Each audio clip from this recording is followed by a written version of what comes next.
This is a review of set 75028, the Clone Turbo Tank Microfighter.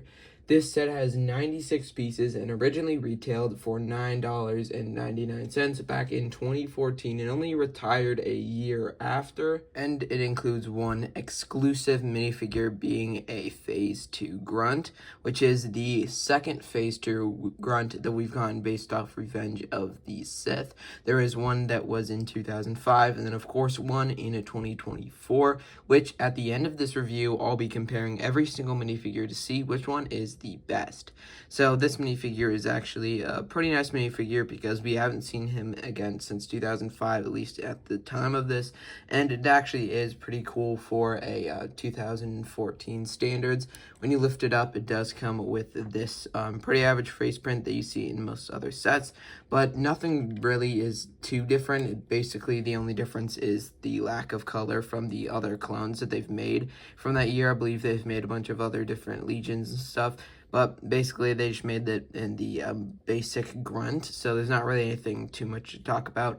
Nothing really over the top. It's pretty basic, no arm printing and some pretty decent leg printing, but it is really, really nice to get this, and for a while it was very, very desired because, of course, the 2024 Battle Pack hasn't come out yet, and that was basically the most updated Phase 2 Grunt that we've ever gotten. And again, at the end of this review, I'll compare every single Phase 2 Grunt, but now on to the actual Turbo Tank Microfighter build here, and I'm doing this because there is a newer one releasing in August for $160, which is again not really price per piece. I've said that in a lot of my videos, but I'll talk about that a little bit later.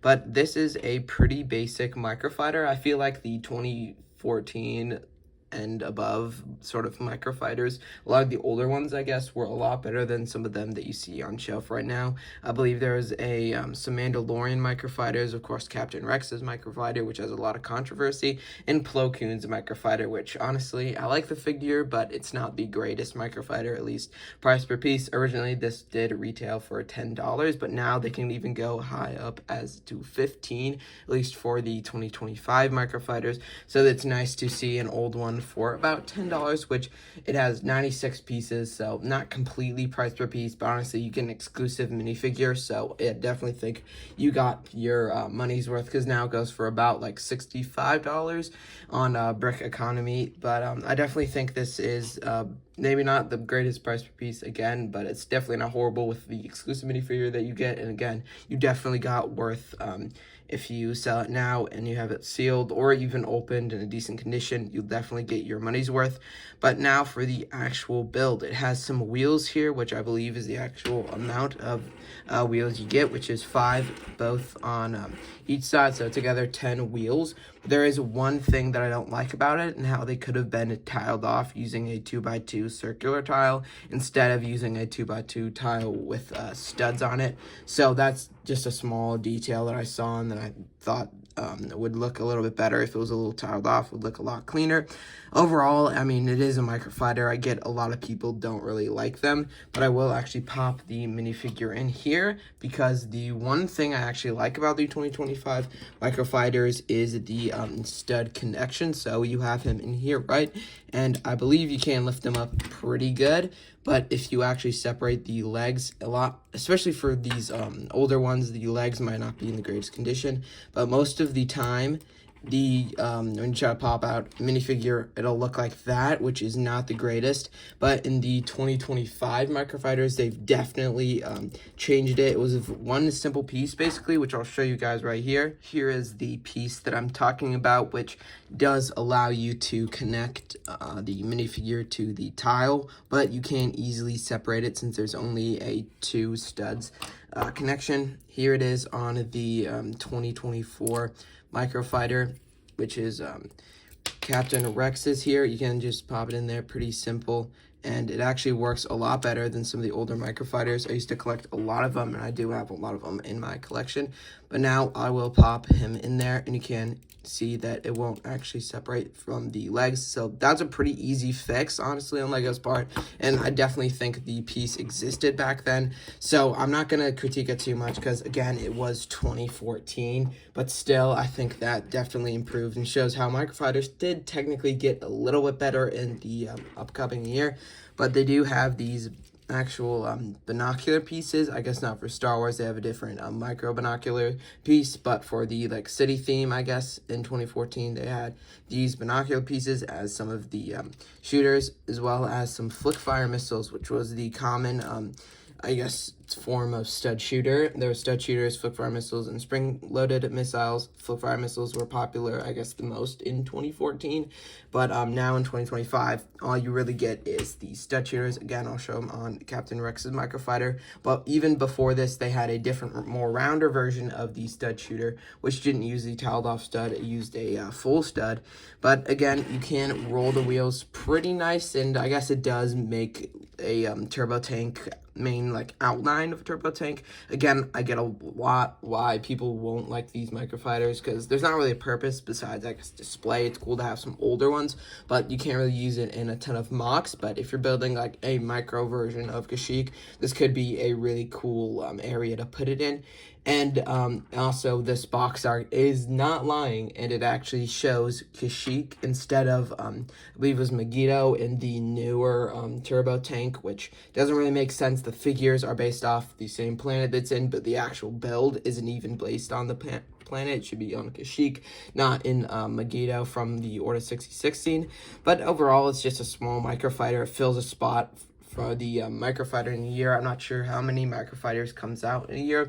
I believe it's like at least once every month, and this one retired pretty quickly, like most of the older sets, and most sets now will take way longer to retire, maybe even 2 years rather than just a year. More specifically, this released in February 18th of 2014 and retired on May 5th. So this you definitely would get your value out of the set. I know price per piece isn't perfect, and a lot of people judge that really hard, but I definitely think the minifigure holds up. And now I'm going to compare it to the 2005 version as well as the 2024 version. And here is all of the Phase 2 grunts, and this isn't mainly just about if the minifigure that is included in the set is better than the rest, but how LEGO has actually evolved over the years. Of course, I have to start with 2005's Phase 2 grunt here, which came in a bunch of sets. I believe it also released in a turbo tank with a Phase 2 Commander Bly, just like this one. And of course, it comes with the classic Megaphone Blaster, which of course for 2005 standards is pretty cool, and it's nice to have a classic minifig. But the actual torso is pretty nice. You even get some back printing as well, but no leg printing, which you will see in both of the newer versions. And if you take off the helmet, it has no actual face underneath, which personally I don't really mind, and I think it would be cooler just to have a black face underneath. But I guess for the newer ones, it's not horrible to have an actual detailed face for some of the scenes that you might want to make. If he's injured or something, you can take off his helmet. But back in the day, you couldn't, and it's just the black head underneath. Because you can see there, it's a little bit white, because the actual helmet mold definitely isn't the greatest and most accurate, but again, it is 2005, which was a long time ago, and for 2005 standards, again, I think it is a really nice minifigure, and it's cool that they've had a collab for that long. But now I'll take a slight look again, mainly comparing it to the 2005 version of the 2014 version. It does have a face underneath, which is very nice, as well as a way more accurate version of the helmet, which looks very nice. And it also includes leg printing, which is really nice. No arm printing though, sadly, no arm printing, but also comes with a way more accurate blaster, which I'm very happy they've had instead of the stud shooter in the set. But again, this is 2014, so about 10 years difference, I guess 9 years of difference. So there definitely is a lot of differences, and the 2014 one is definitely a lot better. Personally, I'd rather have a 2005 one in my collection because it just is more iconic, I guess, and old, and it looks cooler in your collection, mainly because of nostalgia. But now for the 2024 version, which came in the $30 battle pack, which was basically like a super battle pack, came with 2 of these figures, as well as 1 shock trooper, some even newer super battle droids, as well as some regular battle droids, and a whole lot of other builds. I believe it was like $30 and released on January 1st of 2024. And also has a really nice like nougaty color face underneath, so it is a lot more accurate than the more just like basic tan underneath, and LEGO actually sticks with it and has one expression. Mostly, I believe every single face print for the newer 2020 style of clones has been the exact same, except for the Captain Rex, which has a little inhibitor chip thing there. And overall, this is the 2020 style, so it is a lot more updated. Personally, I think I like the 2020 style of clones. The only thing I don't like is, of course, the helmet holes, which I guess that is the only way to actually attach the parts that you want, unless you could like permanently attach it. And it's not even the actual helmet holes, it's that there's a double helmet hole, and they should have just picked one instead of adding two holes, which just doesn't look nice when you turn it on to the side.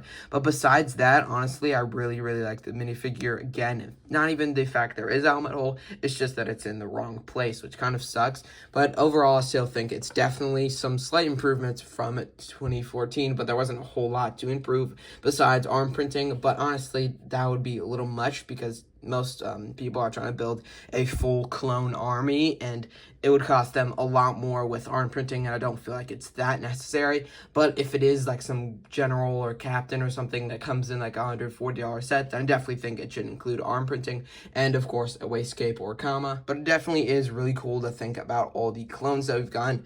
But as far as the turbo tank, it is pretty sad to see what LEGO has in store for 2025, at least August of 2025, for the turbo tank. I really like the minifigures in this set. I would just wish there would be a lot better. And I know a lot of Star Wars fans have been wishing for all these sets to come out, and they finally do in August, but not any of them are actually too good, mainly because of some of the minifigures, especially in the turbo tank. And honestly, you could round down any single thing to being the price, because honestly, $160 for only like 800 pieces isn't the greatest price per piece. I get inflation is changed and does come with a decent amount of minifigures, but the main thing I would change is just lowering the price. Maybe it doesn't have to be exactly like $80, maybe it could even be 100 or 120, but 160 is definitely pushing it. But it just does bring up some nostalgia back in 2014, and I really do like all these microfighters, and it is really cool to see this set compared to the bigger one, which isn't honestly that big, from the 2005 August wave. But that's going to do it for today's video, and I'll probably rank this set about a 9 out of 10. I mean, it marks all the boxes for 2014. A really nice minifigure, which is somewhat exclusive to the set, which is basically my only problem, but it does introduce a really cool figure for that year. And it's only a small price. I know $10 for one minifigure, but you can buy at least like 5 of them or 10 of them to build like a small army. And then I guess alternate builds didn't really exist, but you can maybe even build a larger turbo tank with some of the extra parts that you had. So it's not exactly a battle pack, but for 2014 standard, I definitely think this is a really good set. So I hope you guys enjoyed. Have an amazing rest of your day, and see you all in the next one.